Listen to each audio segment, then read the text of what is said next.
মিয়ানমারে ভয়াবহ ভূমিকম্পে মুসলিম সম্প্রদায়ের ব্যাপক প্রাণহানি এবং স্থাপনা ক্ষতিগ্রস্ত হয়েছে। স্থানীয় আন্তর্জাতিক গণমাধ্যমগুলো বলছে, শুক্রবারের দুর্যোগে কমপক্ষে ৭০০ মুসলিম নাগরিকের মরদেহ উদ্ধার হয়েছে। মান্দালায় ও সাংগাইং অঞ্চলে ধ্বংস হয়েছে অন্তত ৬০টি মসজিদ। সাগাইংয়ের এক ইমাম হারিয়েছে ১৭০ জন বন্ধু ও আত্মীয় স্বজন। মিয়ানমারের অধিকাংশ মসজিদই ১৯ শতকে নির্মিত, যেগুলো এরপর আর সংস্কারের উদ্যোগ নেয়নি প্রশাসন। ঈদের আগে জুমাতুল বিদার নামাজে অংশ নিতে মিয়ানমারের মসজিদগুলোতে নামে মুসল্লিদের ঢল।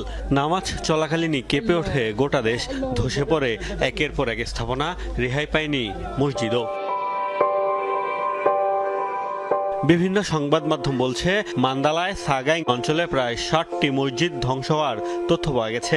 মান্দালায় ১৮টি মসজিদ ধসে পড়ে। মুসলিম সম্প্রদায়ের অভিযোগ, ১৯ শতকে নির্মিত সব মসজিদ কখনোই সংস্কার করা হয়নি। এ কারণে বেড়েছে ক্ষয়ক্ষতি ও হতাহতের সংখ্যা। এখনো অনেক দুর্গম এলাকার তথ্য মেলেনি।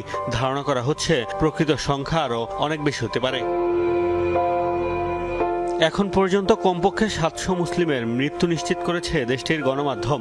সাগাইংয়ের বাসিন্দা সোনাই ও একাই হারিয়েছেন ১৭০ বন্ধু ও আত্মীয় স্বজনকে, যাদের বেশিরভাগই ভূমিকম্পের সময় মসজিদে ছিলেন। বলা হচ্ছে, যেসব মসজিদ পুরোপুরি ধ্বংস হয়ে গেছে সেসবের ভেতরে থাকা মুসল্লিদের প্রায় সবারই মৃত্যু হয়েছে। ধ্বংসস্তূপের ভেতর এখনো অনেক মরদেহ চাপা পড়ে আছে বলে ধারণা করা হচ্ছে। ভয়াবহ ভূমিকম্পে প্রায় ১৬০০টি বাড়ি, ৬৭০টি মঠ, ৬০টি শিক্ষা প্রতিষ্ঠান ও কমপক্ষে ২৯০টি প্যাগোডা ধ্বংসের তথ্য দিয়েছে জান্তা সরকার। তাদের দেয়া হিসাবে মুসলিম সম্প্রদায় ও মসজিদের ক্ষয়ক্ষতির তথ্য নেই বলে অভিযোগ উঠেছে। মোস্তফা মাহমুদ, যমুনা নিউজ।